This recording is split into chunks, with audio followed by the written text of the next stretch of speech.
tiene la fiscalía. Me da mucha risa que generalmente frente al juez sus frases son: me allano a lo que dice el Ministerio Público. Estoy de acuerdo con lo que dice el Ministerio Público. Ya hay muy pocos asesores jurídicos que nosotras conocemos que realmente hacen un trabajo de asesoría jurídica a las víctimas, ¿no?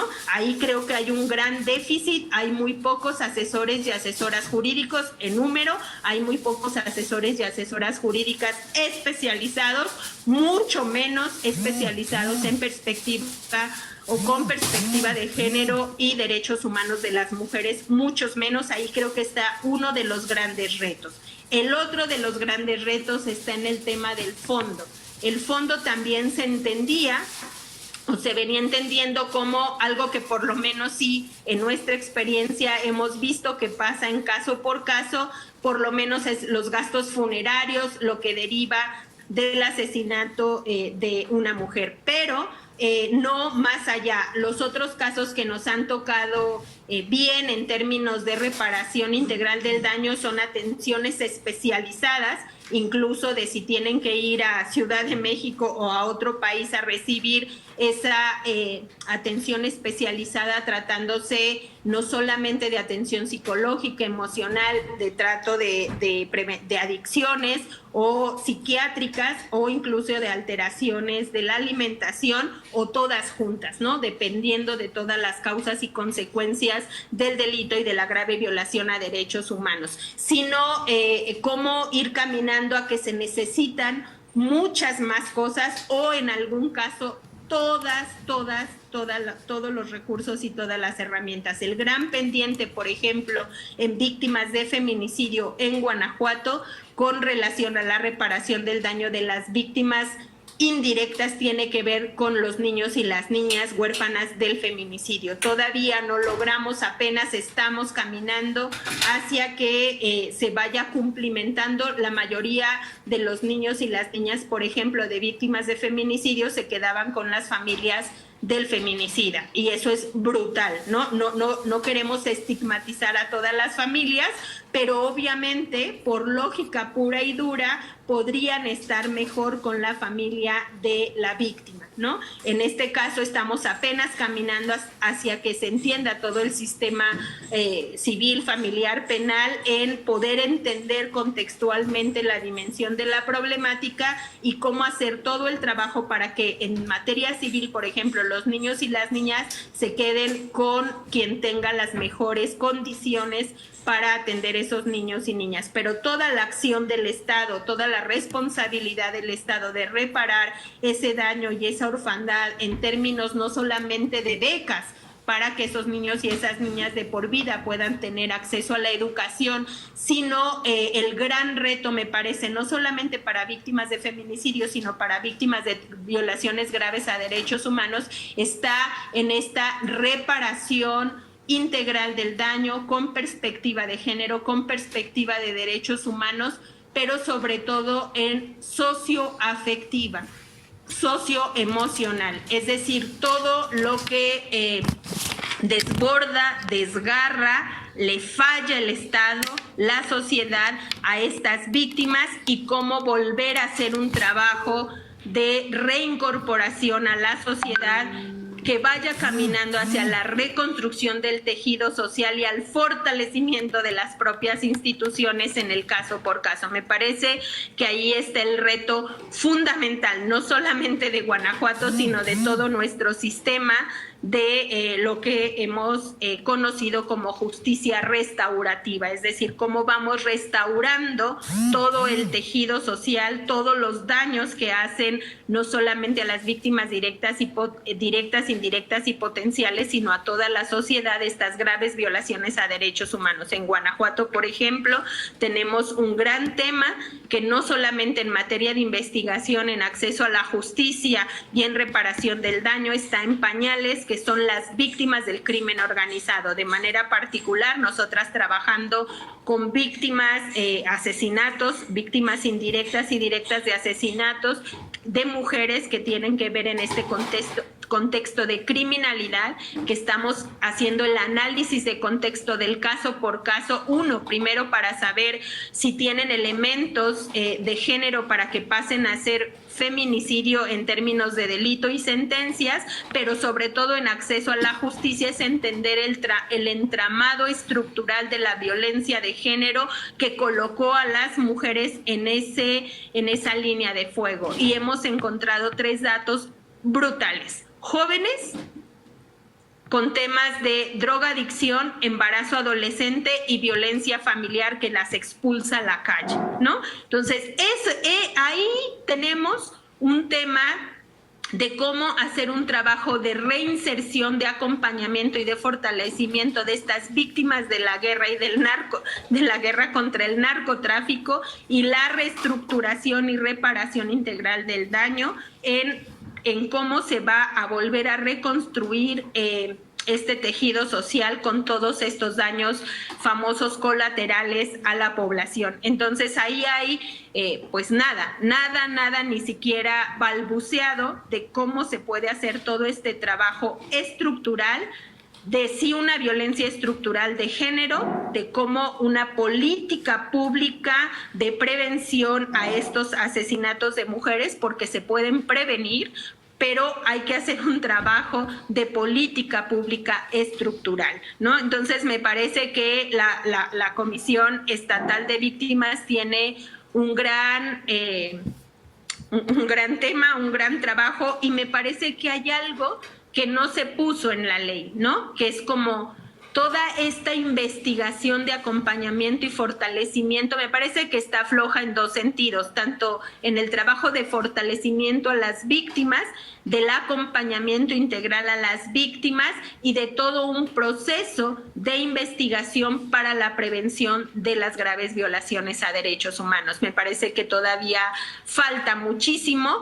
Entiendo, por supuesto, que estamos en lo inmediato de, 1, de que se investiguen los delitos, 2, de que haya acceso a la justicia, bajarle a la impunidad, 3, que haya reparación del daño, 4, a la restauración del tejido social, pero sí creo que tenemos que caminar mucho más rápido en relación a entender todas las problemáticas complejas, estructurales, interinstitucionales y de coordinación institucional, pero nada, esta comisión tiene un gran reto. Quien le entre, me parece que se habrá ganado el premio.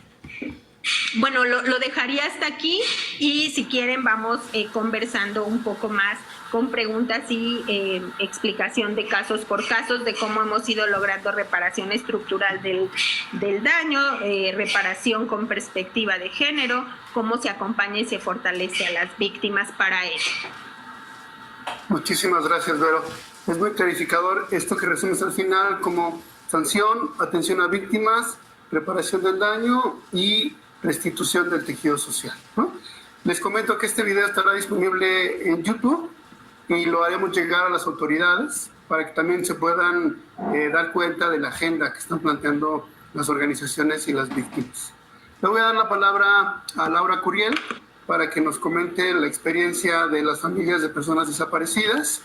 La académica Ariadna Esteves dice que el Estado mexicano, en lugar de prevenir o erradicar la violencia y el sufrimiento, lo que hace es administrarlo. Crea dispositivos institucionales que sirven como una simulación frente a la crisis estructural, administrar el dolor, administrar el sufrimiento de las personas. Y quisiera comenzar con esta idea. Laura es... Gracias. Te doy la palabra entonces, Laura, para que nos comentes de las y del frente. Muchísimas gracias. Gracias. Buenas tardes.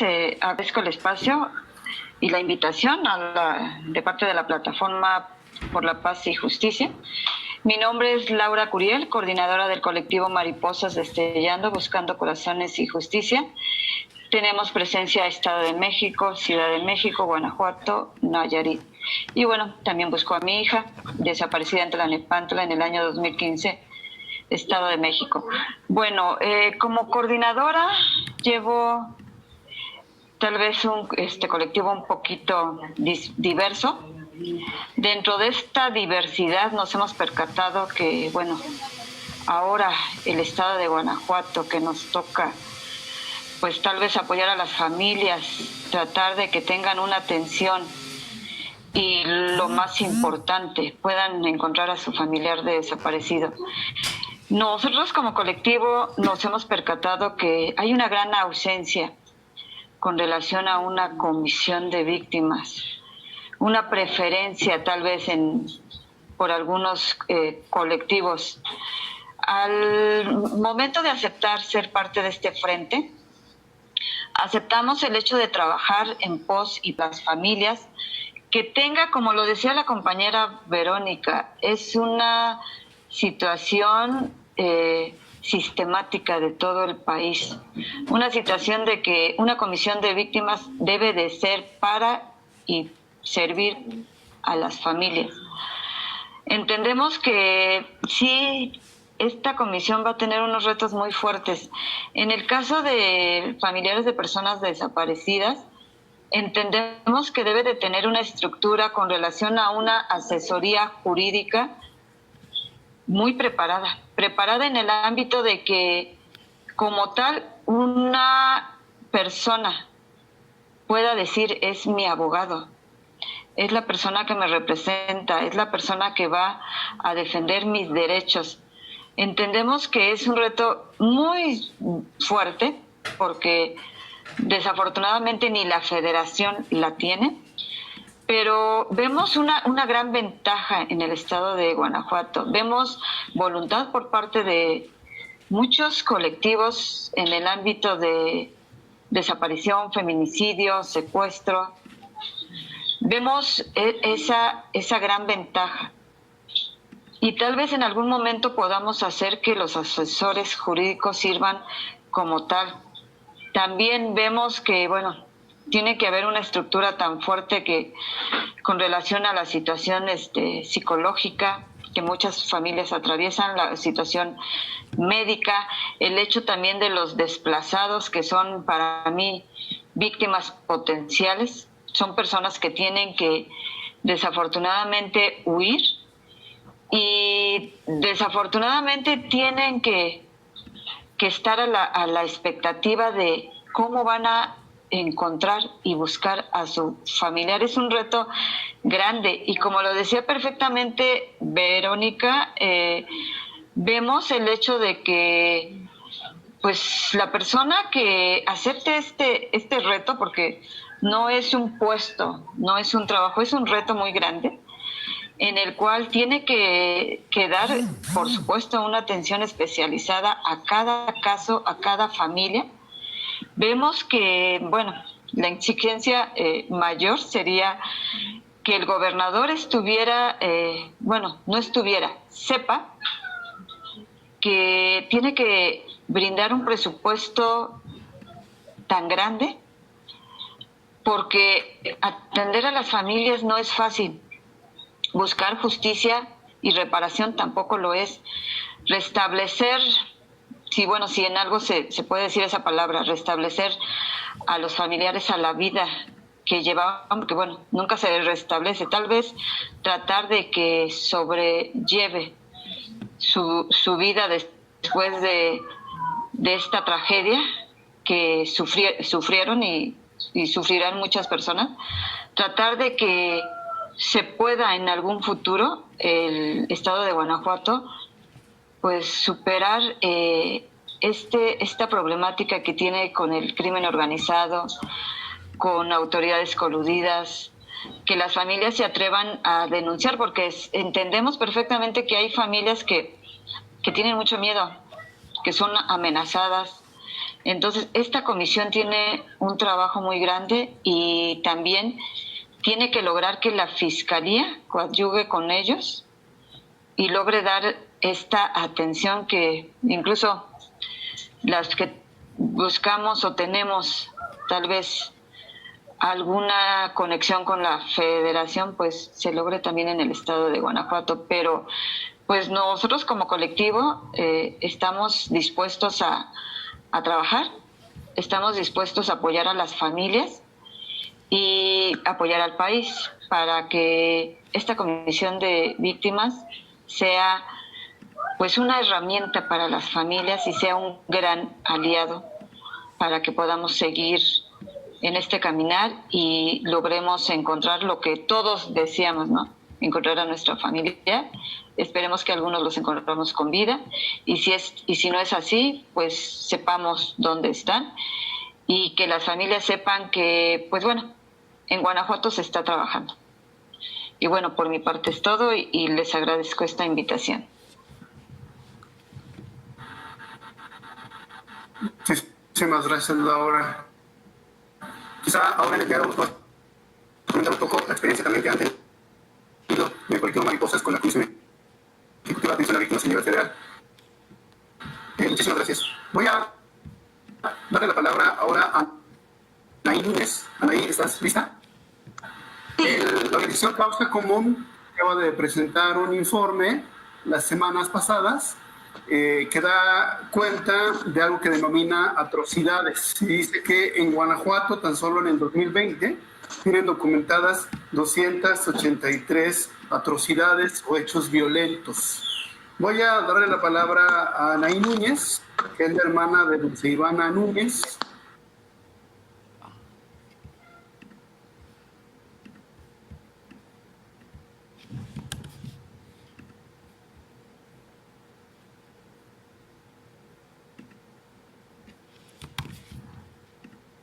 Live streaming is on. Muchísimas gracias. Anaí, te escuchamos. Sí, hola, muy buenos días. Soy la hermana de Dulce Ivana. Bueno, para abrir tema, uno de los retos, prácticamente yo fui la que viví todo el proceso, ya que mis papás trabajaban cuando pasó lo de mi hermana. De hecho, pues yo fui la última persona que la vi. Y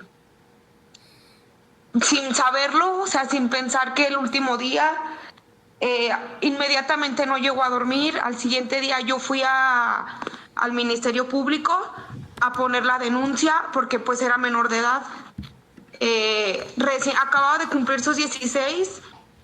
Me decían que estaba con el novio, o sea, siempre eso, que si estaba con el novio, que si se había ido a la playa. Y la verdad nunca lo creí porque yo sé que ya no era así. Era pues de que amigos así, pero nunca era de... Como ellos me lo planteaban, pues de que tuvieron muchos casos anteriores que me decía, es que vamos a hacer... Yo les exigía inmediatamente la alerta Amber. Nunca me hicieron caso. Iba prácticamente diario durante 8 días hasta...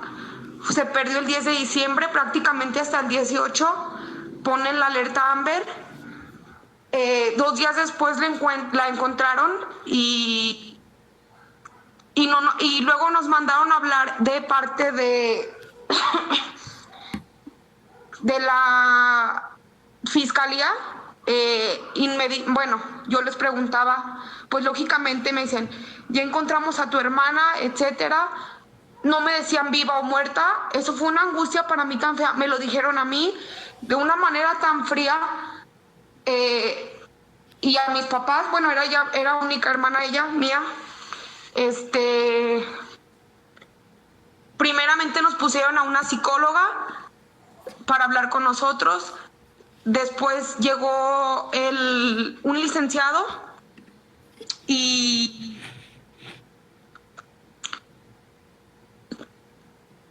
nos comentaba que había encontrado un cuerpo calcinado, que muy posiblemente era ella. Pero a mí lo que me impresiona es con la manera tan fría que te decían las cosas cuando tú nunca imaginabas esa situación que hubiera pasado. No, o sea, en shock. Yo la verdad me quedé en shock. Me dice la psicóloga, ya nos dicen pues el presunto asesino, que me hace la pregunta, ¿y tú qué harías, Anaí, si lo ves? Yo en mi impulso dije, yo lo mato, porque yo no lo podía creer, o sea, en shock no sé cuántos días, no sé, o sea, me deshice, mis papás pues igual, jamás nos podíamos imaginar de todo, violación, secuestro, todo menos con lo que nos encontramos. Entonces, ese fue uno de los retos y que siempre, siempre, siempre, yo se los he dicho, siempre que he tenido, de hecho con el asesor jurídico, siempre le digo, es que yo no perdono la negligencia de no poner una alerta Amber hasta los 8 días. A raíz de eso, veo que, por ejemplo, en Facebook publica la página de Alerta Amber de Guanajuato. Se pierde un día, al siguiente día ya está. Me da mucho gusto para que no pasen lo que mi familia y yo pasamos, pero sí se me hace, o sea, se me hizo esa fue la primera negligencia. Otra, la manera en que te lo dicen, muchos días después te ofrecen una psicóloga, pero pues mis papás tenían que trabajar y todo. No se detuvo de inmediato al asesino. Tuve que pasar muchos días y no sé qué tanto para que se detuviera. Y lo poco que hay de avances son muy lentos, no te dicen, o sea, preguntas. Diario estamos con el asesor, diario con la licenciada del MP. Va avanzando y va avanzando. No te dicen nada. Uno hasta ya se imagina que el chavo ya salió y que está todo muy bien y que, o sea, uno se imagina de todo. No, ahorita pues por lo de la pandemia no tenemos el apoyo económico para decir, bueno, entonces yo contrato un licenciado por mi cuenta que sí me apoye, porque creemos que pues estamos en México y suena feo decirlo, pero tenemos miedo de una corrupción. Nos decía la otra vez la licenciada que podía haber la posibilidad de que, exagerando, le podían dar 5 años. ¿Cómo le vas a dar 5 años? Como lo decía Vero, yo quiero saber, mi papá quiere saber por qué la mató. Queremos una justicia así que se refunda en la cárcel, como ha habido muchos. ¿Por qué no? Y cambian su familia, su abogado, están haciendo hasta lo imposible por demostrar que no fue y que no fue. Entonces, ¿qué si todas las pruebas que hay dan que fue él? Y o sea, sabemos que fue él. Entonces, nosotros queremos un ¿por qué la mataste? ¿Qué se va a hacer? Queremos justicia. No queremos ningún acto de corrupción. Queremos que ya no le pase esto a más familias. Que sea bueno, cuando pasó lo de mi hermana, creo que hubo hasta más casos en Guanajuato, en México, muchísimos, que cada vez que escucho feminicidio se me enchina la piel porque digo, somos víctimas de eso. Entonces, pues es mi punto de vista, mi experiencia que les comparto, muy fea, nunca lo superamos, de hecho, creo que estamos peor que nunca psicológicamente dañados. Aparte de que no te hacen caso, te dan largas, no has tenido, como lo decía, creo que Vero, esa parte lo jurídico, pero aparte también es lo psicológico, lo mal que estamos como familia, que te deja estas circunstancias del feminicidio y todo lo que se viene detrás, que no es de 6 meses, peor ahorita con la pandemia, creo que todo se retrasó hasta más, no sé cuántos años lleve y todo, pero la verdad es es lo más feo que puede pasar y yo solamente quisiera, para mi hermana ya no me la dan, nadie me la va a regresar, simplemente mi familia y yo quisiéramos justicia con toda la mano para ella y claro que una reparación del daño psicológico y todo. Muchas gracias.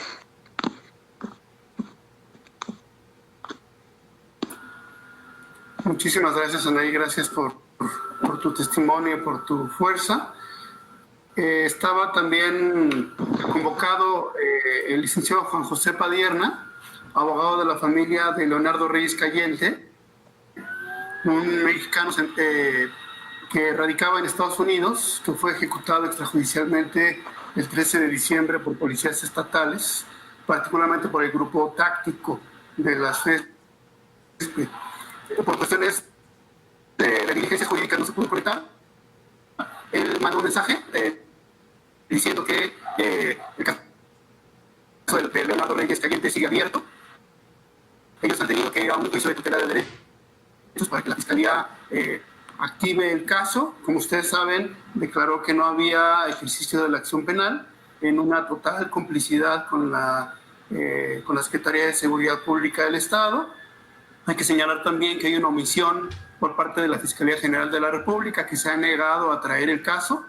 El Código Nacional de Procedimientos Penales permite que cuando no hay confianza o se duda de la imparcialidad de la Fiscalía local, la Fiscalía General de la República está obligada a traer el caso. El caso de Leonardo Reyes Cayente no ha sido atraído por la Fiscalía General de la República. Vemos entonces una complicidad de la Fiscalía de Justicia del Estado de Guanajuato con Secretaría de Seguridad Pública local y una omisión para la atracción del caso en el caso de la Fiscalía General de la República.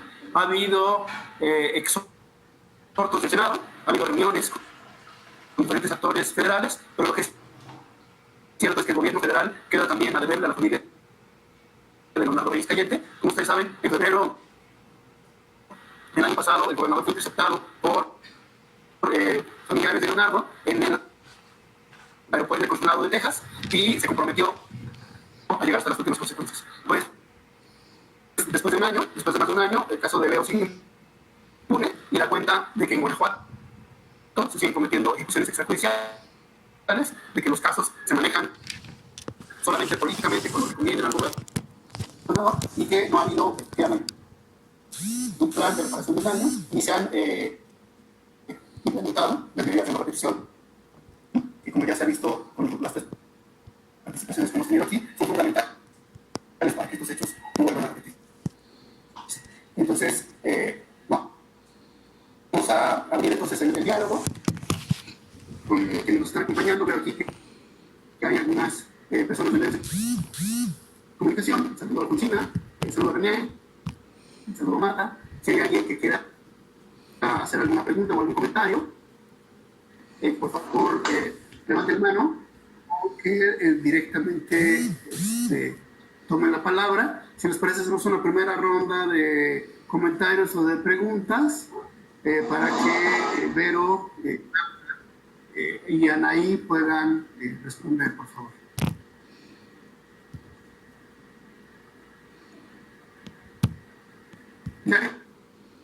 Una pregunta planteada en el chat para Vero Cruz. Si Vero quiere responder esta pregunta, y después le daría de nuevo la palabra a Laura y Anaí si quieren tomarlo para hacer algún segundo comentario. Sí, gracias, Ray. Bueno, primero saludos, Beatriz Bruno, y entiendo que tú estás haciendo esta pregunta. Hago la pregunta si quieren para que todas y todos escuchemos. Preguntar si hay un censo de mujeres víctimas de feminicidio por el tema de huachicol y crimen organizado aquí en el estado de Guanajuato y si se está trabajando con ellas desde su colectivo Las Libres. Primero, un censo como tal, no sé exactamente a qué te refieras con un censo, porque pues estrictamente quien hace censos es el INEGI. Entonces, no sé, si INEGI creo que no. Pero en datos sí, por supuesto que están todos los datos de las víctimas de feminicidio, no solamente las víctimas directas, sino las indirectas, pero específicamente por el tema de huachicol, qué buena pregunta. Hemos escuchado a una especialista que ha dicho sobre que en Guanajuato aumentaron los asesinatos de mujeres en los últimos años por el tema del huachicol, y no es así. O sea, a veces también del lado de la gente que comunica o se considera experta en algo, saben que esta persona que hace esos mapas de georreferenciación solamente los saca de las notas periodísticas, ni siquiera tiene acceso a la información o el análisis de la información oficial, mucho menos la que viene directa de las víctimas. Entonces es bastante irresponsable también colocar temas que no se conocen, que no se sabe, porque eso, a veces solamente ponen en el ojo del huracán una problemática y a víctimas donde no es.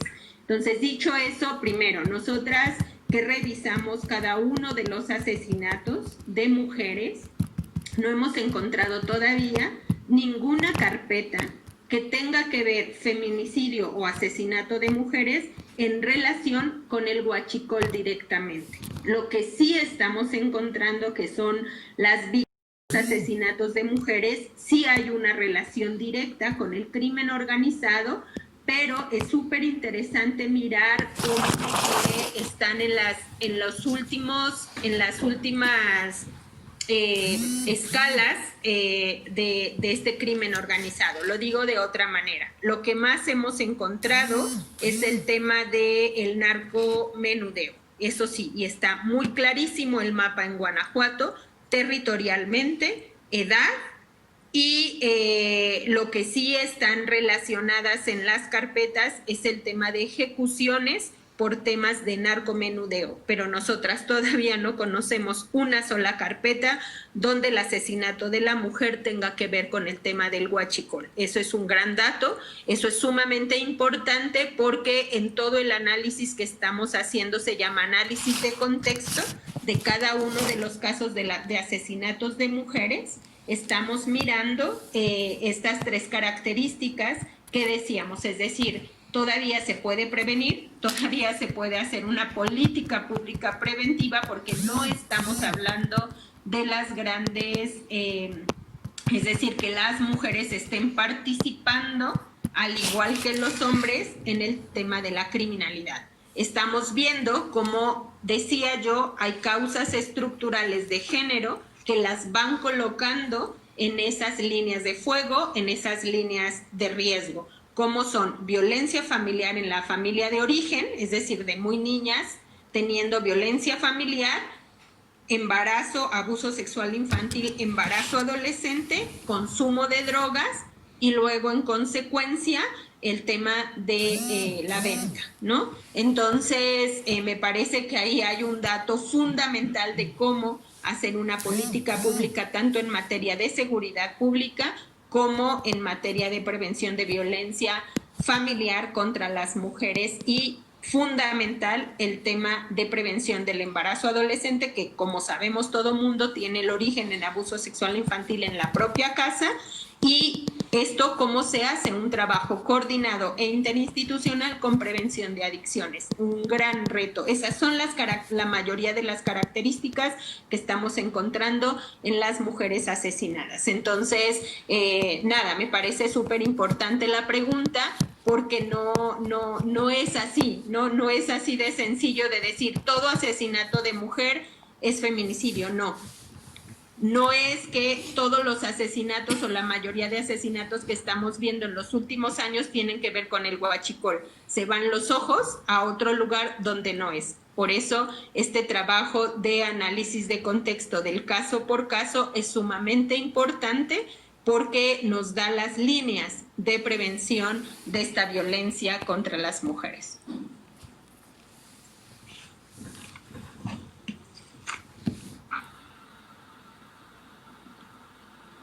Muchas gracias, Vero. Yo hace un rato le preguntaba a Laura si nos podía comentar su experiencia con la Comisión Ejecutiva de Atención a Víctimas a nivel federal y cuáles serían las malas prácticas que tendrían que erradicarse ahora en la Comisión de Víctimas en Guanajuato. Hay que decir, como contexto, que originalmente la ley estatal presentada el año pasado era básicamente una copia de la Ley General de Víctimas, incluso con los mismos errores. Lo que se logró después de un proceso de incidencia fue hacer algunos ajustes de acuerdo a la propia realidad local. El Congreso de Guanajuato había eliminado cualquier coordinación en la ley, había eliminado el sistema estatal de atención a víctimas. Un día antes lo alcanzaron a meter después de posicionamientos y de presión, pero efectivamente la ley estatal tiene muchas deficiencias, incluso las que todavía son producto de la Ley General de Víctimas. Hay que decir que además de la elección del titular, de la persona titular de la Comisión de Víctimas, está pendiente la reglamentación de la Ley de Víctimas, que es fundamental que Secretaría de Gobierno incluya la voz de las víctimas, la agenda de las víctimas, la propia realidad que están enfrentando las víctimas, para que el reglamento de la ley pueda, en la medida de lo posible, incorporar algunos aspectos o desarrollar algunos otros que no quedaron debidamente considerados en la ley estatal. Entonces, si Laura quiere tomar la palabra para hacer este comparativo de la ley general y de la Comisión Federal versus la Comisión Estatal. Gracias. Ok, gracias. Bueno, con relación a la ley como tal, la general en efecto tiene muchas deficiencias. Deja al desamparo a las familias en el ámbito de, como, bueno, lo mencionaba hace un momento, no hay como tal unas medidas ya eficientes, no hay una atención integral, aunque a pedido, no hay un asesor jurídico capaz de podernos representar, no existe una figura psicológica que en algún momento nos pueda dar una atención adecuada. Entonces, con relación a la ley general y a la ley que quedó establecida en el estado de Guanajuato, la veo, la realidad es muy similar. O sea, estamos de acuerdo que una ley de otro estado se toma mucha base de una general o federal en este caso. Yo lo que sí veo, tal vez una gran ventaja, es que dentro de esta ley quedó el hecho de preparar a las familias que tienen ese derecho que la general. Bueno, miren, la ley general sí nos da una preparación si solicitamos algún tipo de talleres, ¿no? Sí es difícil, ¿no? Porque tiene muy poco personal. Pero la ley de Guanajuato tiene exactamente establecido que las familias se pueden preparar en cuestiones de lo que ustedes quieran, ¿no? Desde búsqueda, desde pues empezar a aprender leyes, que la realidad, yo se los digo, sirve mucho aprender a qué tenemos derecho y a qué tiene obligación el Estado. Sirve mucho el hecho de saber incluso cómo buscar en una fosa. Sirve mucho el hecho de que tú puedes prepararte en el ámbito que quieras. La realidad es que la ley general de víctimas está muy ignorante a lo mejor en el ámbito de lo que vivimos las familias, ¿no? Porque no es que llegas con el asesor y el asesor te diga, oye, voy a promocionarte esto, aquello, porque la realidad lo sabemos. Las familias somos las que hacemos las búsquedas, las familias somos las que damos tal vez la línea de investigación. Las familias somos las que le decimos al asesor, oye, necesito este oficio para esto. Entonces, realmente comparar o decir algo bueno de la ley general, no, yo no puedo decir que la ley general es muy buena. Lo que sí puedo decir es que el estado de Guanajuato tiene una nueva ley y tiene pues herramientas que ustedes afortunadamente trabajaron, que afortunadamente tienen este sistema que les va a dar a ustedes como que el hecho de que incluso familiares puedan supervisar el actuar de esa comisión. Un reglamento sirve de mucho. En el caso de la federal, pues no lo tiene ese reglamento, entonces estamos luchando porque lo tenga. También el reglamento es una herramienta muy grande que les ayudará a los colectivos y a las familias a que puedan tener una atención adecuada. Yo, bueno, como siempre lo he dicho, ¿no? Desafortunadamente el país no estamos preparados, bueno, no está preparado para los casos de personas desaparecidas. No hablemos de feminicidio, ¿no? O sea, es un tema bien escabroso, ¿no? Que también en el Estado de México lo vivimos, ¿no?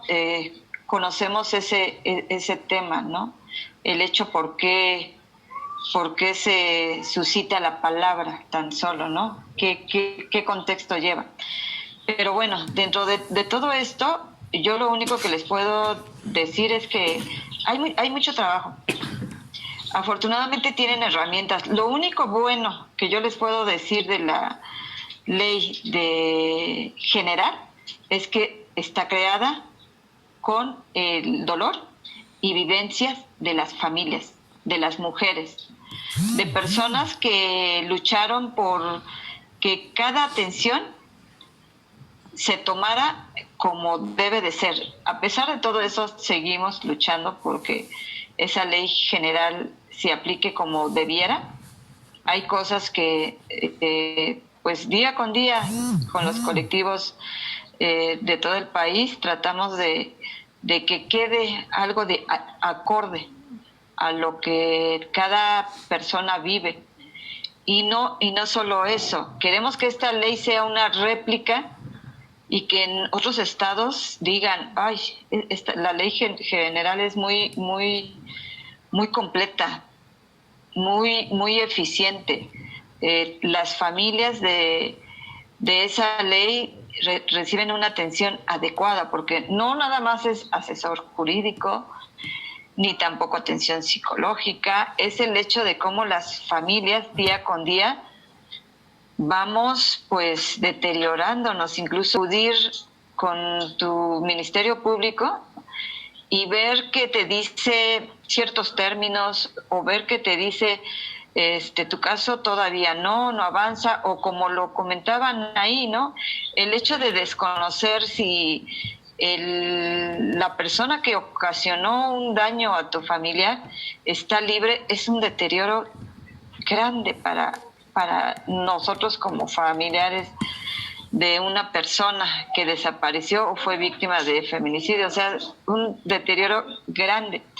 Entonces, esa comisión tiene pues la obligación de podernos contener hasta eso, ¿no? Médicamente, psicológicamente, económicamente, jurídicamente, o sea, y no solo a nosotros, porque detrás de nosotros hay una familia, hay hijos, hay tal vez hijo de la víctima, hay padres, hay hasta amigos, ¿no? Amigos que sufren un daño estructural grande. Entonces, ¿cómo poder exigir que pues este país, porque es una situación generalizada, cómo este país pueda atendernos?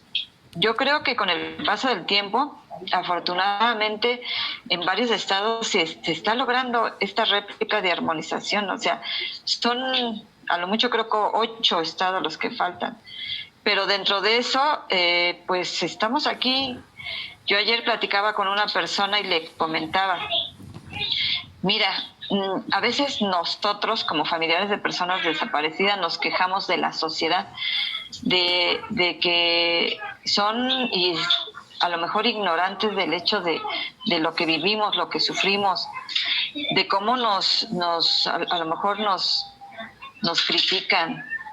Entonces, a nosotros nos tocó este camino y estar en este camino vemos las deficiencias de nuestro estado, de nuestro país, de ciertos estados, y nos toca más que nosotros mismas montarnos a este sistema, tratar de hacer políticas públicas y tratar de que este país sea mejor para la generación que viene atrás de nosotros, porque nosotros ya lo sufrimos, ya lo estamos viviendo, vemos las deficiencias. Entonces somos las personas que estamos tratando de que este país cambie. Yo les soy honesta, de Guanajuato yo veía un estado muy, pues tal vez tenía sus deficiencias dentro de toda la problemática que se daba, ¿no? Ya cuando te adentras al estado y ves todo lo que sufren las familias, todo el contexto de ese estado, dices tú, híjole, no puedes hacerte a un lado y decir, pues, a ver, pues ahí les va a ustedes, háganle ustedes como quieran. No, te toca como persona decir, tengo que colaborar con también con ese estado. Tratar de que su estado ya no tenga la problemática a lo mejor de, por ejemplo, de Nayarit, que es casi lo mismo. El Estado de México no tenemos el problema de huachicol, ni de levantones, o tenemos el problema, sí, de feminicidio en todos los ámbitos, ¿no? Este odio que vemos hacia las mujeres que bueno, que creo que se está expandiendo a todos los estados, sí lo vemos. Entonces, son situaciones que decimos, no podemos como personas, como sociedad, porque somos parte de esta, hacernos a un lado. Tenemos que tratar de integrarnos a la problemática del país. Y bueno, Guanajuato tiene una problemática muy grande. Eso, un contexto de delincuencia enorme, un contexto de familias con un temor tan grande, y desafortunadamente los psicólogos nos lo dicen, ¿no? El temor que tienes lo transmites a tu familia, y bueno, es una transmisión de terror a los núcleos familiares, que son enormes. Entonces, dentro de mi experiencia, yo les puedo decir que la ley general está muy dolida, tal vez no es lo adecuado, pero se pueden hacer reformas, eso afortunadamente lo sabemos. Y si el estado de Guanajuato, yo los invito a las familias que no tengan miedo, o sea, miedo deberían de tener de no encontrar a su familiar, eso sí, es miedo deberían de tener de que en un futuro les llegue a pasar hasta ellos mismos. Entonces, aquí perfectamente lo sabemos, que con la unión se hace la fuerza. Entonces, yo invito a la comunidad también que se una. Yo le hago un llamado al gobernador de que no deje esta problemática al olvido, que no permita que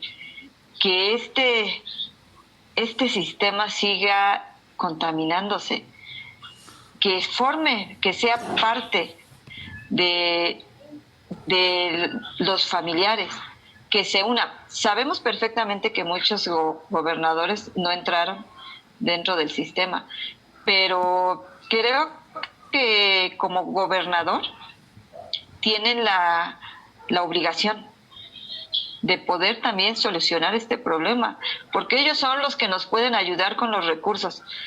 Que la realidad es que si una comisión, una fiscalía, una comisión de búsqueda no tiene presupuesto, no va a servir. Entonces yo les invito a eso, a que en algún momento trabajemos en conjunto. Hay leyes que nos pueden ayudar, pero tenemos que presionar. Es lo único que yo les puedo decir a todas las personas que escucharán en algún momento. Gracias. Gracias, Laura. Hay 3 preguntas. En estos casos es muy difícil hacer un trabajo del caso por caso. Sin embargo, ese es el gran reto, porque no veo otra alternativa, porque protocolizar todo tampoco ha sido una respuesta. Entonces, en ese sentido, por ejemplo, nosotras, como ya decía, preguntarle a cada víctima para ella qué es justicia y trabajar con ella en eso es un gran tema. Preguntarle a cada víctima para ella qué repararía el daño es un gran tema y un gran trabajo, ¿no? Así como para muchas víctimas ser protagónicas en la investigación es parte de la reparación del daño, como para otras jamás aparecer en audiencias por temor también es reparador. Entonces es entender el contexto no solo del hecho delictivo, de la grave violación a derechos humanos, sino el contexto emocional, social, económico de esa víctima, de esa familia y en esa comunidad en la que está inserta. Pues eso es un trabajal que pues difícilmente una comisión en un área institucional puede hacer. Sin embargo, pues eso, se tiene que ir aprendiendo de cómo se hace trabajo víctima. por víctima, ¿no? Entonces, creo que las preguntas de Marta Silvia, más o menos, ya, sí, sobre el asesor jurídico.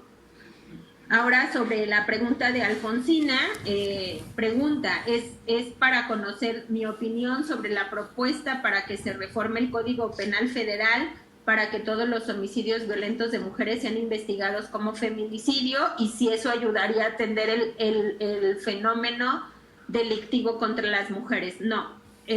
Nosotras somos muy críticas de esta posición de que todo asesinato de mujer se tiene que investigar como feminicidio. La vida real nos dice otra cosa. Acordémonos que el feminicidio, el tipo penal del feminicidio nos ha servido y eso nos tenemos que hacer cargo. El movimiento feminista lo hemos colocado y ha servido simbólicamente y eso ha sido muy importante en términos sociales de que la gente entienda, culturalmente se vaya entendiendo que asesinar a una mujer por el hecho de ser mujer es mucho más grave que el resto de los asesinatos porque las mujeres no hicieron nada, no tuvieron que hacer nada, no participaron en nada para haber sido asesinadas, dicho de manera muy sencilla, ¿no?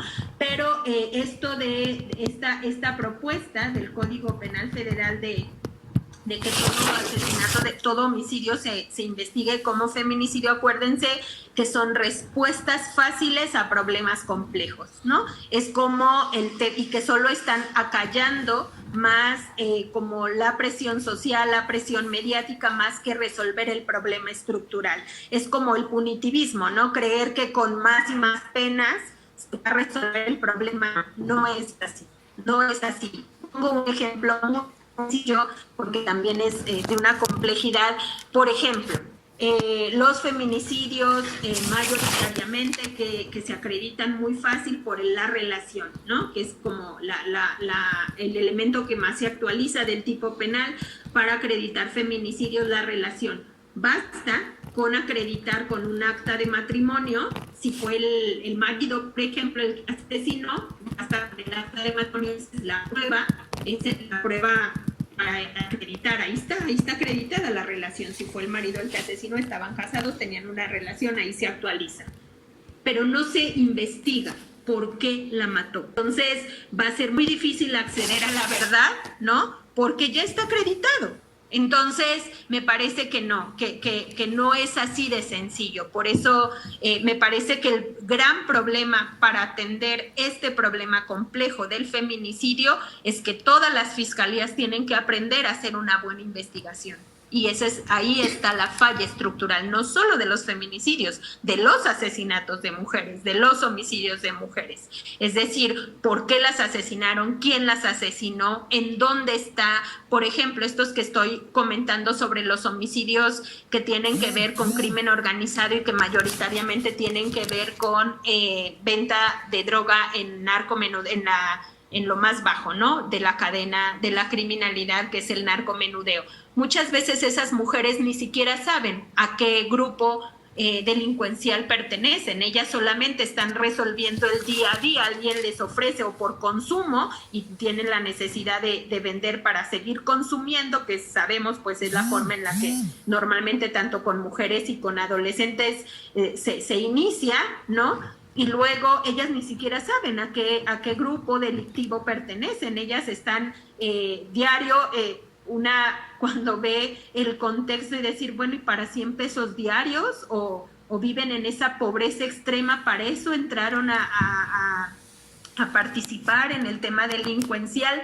No, son temas que hay que estudiar mucho más, que hay que entender cuáles son las causas que originaron esa participación de las mujeres y tiene que ver con muchas otras condiciones de la posición y situación de género de las mujeres en el ámbito cultural, social, económico y político. No es así, no es magia, ¿no? Entonces, muchas veces estas respuestas, investigar todos los homicidios de mujeres como feminicidios, ya se va a resolver el problema como si fuera en automático. No, es solamente una flojera institucional de no hacer un trabajo en serio de profundidad de esto, ¿no? De seguir administrando los problemas para seguir viviendo de ellos en lugar de resolver los problemas de raíz y entrar a todas las causas estructurales que los van generando. Y creo que Eso era como lo que preguntaba. Muchísimas gracias, Vero. Hay una Mora que nos va a ayudar a contestar, Laura. Si nos ayudas a contestar la pregunta, Laura. Gracias. Bueno, con relación a la pregunta de Liliana Mora, yo te puedo sugerir que sí, que ustedes como estudiantes se puedan integrar a los colectivos. Hay colectivos en diferentes estados que toman a estudiantes para atención psicológica y estudiantes que estudian para leyes. ¿Por qué? Porque como lo escuchaste en mi participación, tenemos muchas deficiencias de psicólogos. Requerimos una atención especializada y ustedes como jóvenes que se están preparando, es importante que también se preparen dentro de la pérdida ambigua, porque eso es lo que vivimos, ¿no? Sabemos que hay especialidad en tanatología, que bueno, eso a nosotros no nos sirve, por obviedad, porque no tenemos como tal ya el cuerpo o a la persona, ¿no? Vivimos pues en la búsqueda. Entonces yo sí, la sugerencia es sí se pueden integrar. O sea, yo creo que dentro de las redes sociales existimos tantos colectivos. Ahí es donde ustedes nos pueden contactar y para apoyarnos. No, un psicólogo siempre apoya, porque es una atención para nosotras y es un aprendizaje para ustedes, porque ustedes empiezan a también aprender cuál es la problemática o cuál es la situación psicológica de los familiares. Obviamente con eso se genera una cultura de este conocimiento que ustedes dentro de su preparación vayan estructurando qué tipo de atención pueden dar, por ejemplo, a una persona que sufre feminicidio, que aunque es un tanatólogo la persona que nos debe de atender, no, o sea, es totalmente diferente. El hecho, como lo exponía hace rato la compañera de su hermana, ¿no? El hecho de cómo la encuentras, el hecho de lo que le pasó, es totalmente diferente a una muerte tal vez natural o incluso de un accidente, porque está el cuerpo completo, no sufrió ciertas cualidades en su muerte. Entonces sí me gustaría que en algún momento ustedes como jóvenes se integraran a nosotros para que también puedan, pues como sociedad, integrarse. Es todo. Gracias.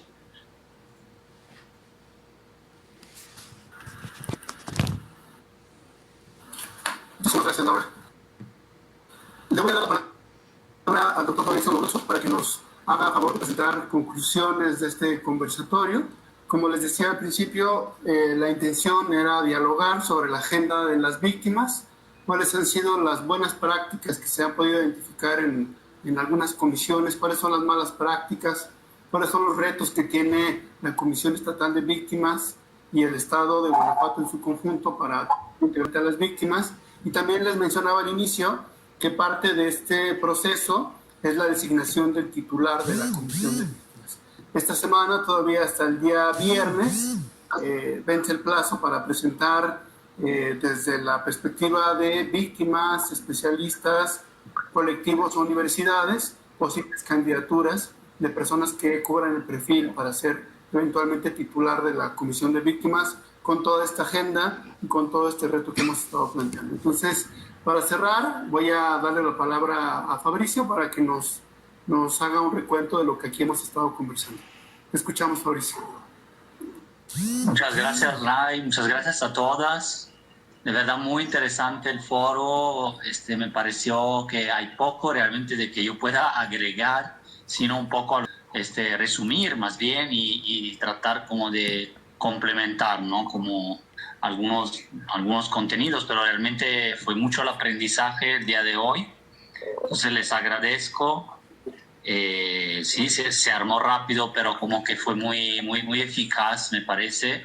Y es bueno tener periódicamente conversaciones sobre estos temas que cada vez más en el Estado son apremiantes, ¿no? Y hay cada vez más interlocutores, por suerte o bueno, también por lo que está aconteciendo, la sociedad civil, los grupos, los movimientos sociales se están comunicando entre sí, se están armando más grupos, está funcionando de alguna manera una coordinación, como es el ejemplo del Frente para la Búsqueda, pero también el surgimiento de diferentes colectivos más centrados en algunas ciudades, en algunas exigencias particulares, etcétera, ¿no? Entonces ese es un panorama que hace un año aquí, bueno, salvo claramente las Libres y otros grandes, digamos, otras pioneras, ¿no? Aquí en el Estado, defensoras de derechos humanos, pero del lado de la desaparición de personas había muy poco, ¿no?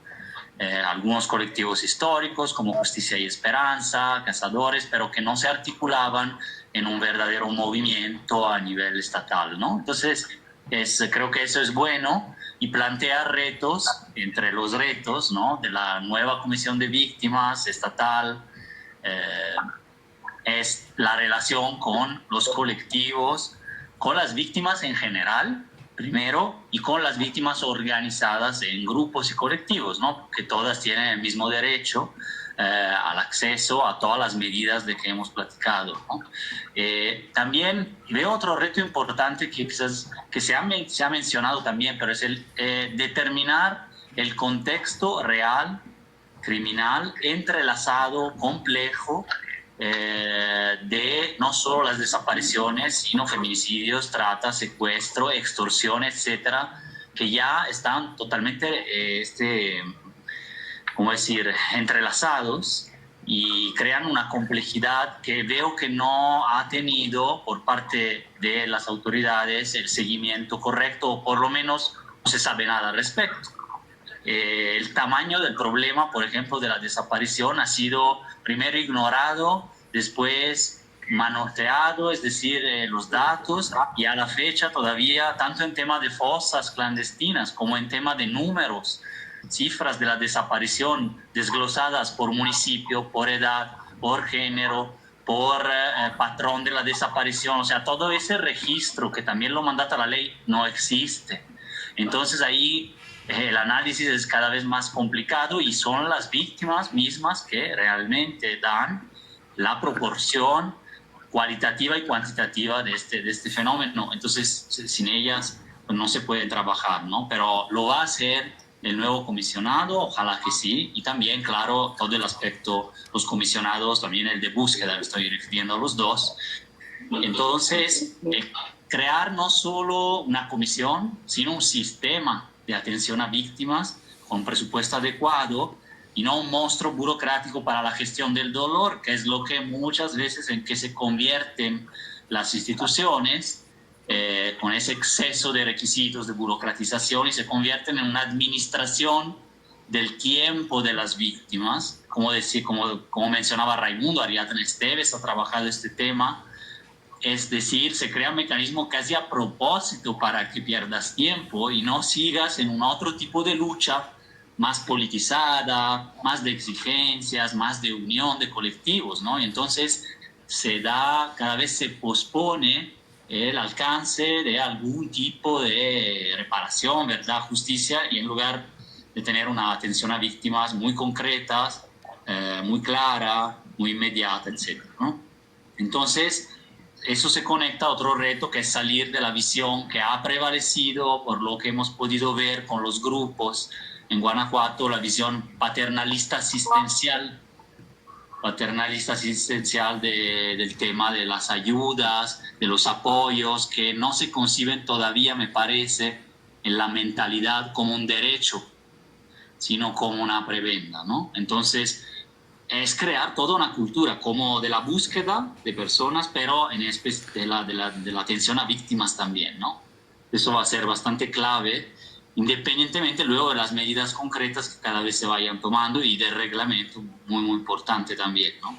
Pero en esos reglamentos y en esa praxis se refleja la cultura de la atención a víctimas que tienen, y eso va a ser clave, yo creo, ¿no? También en elección de quién estará al frente.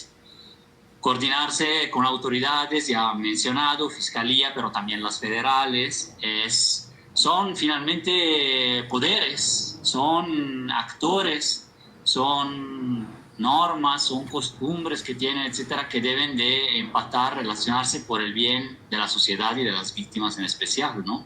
Es otro reto importante de los que mencionaban, y con los grupos sociales también. Entonces, una doble coordinación hacia arriba, hacia abajo, si lo queremos ver así. No ahondo en otros puntos en que ya hablaron muy en profundidad.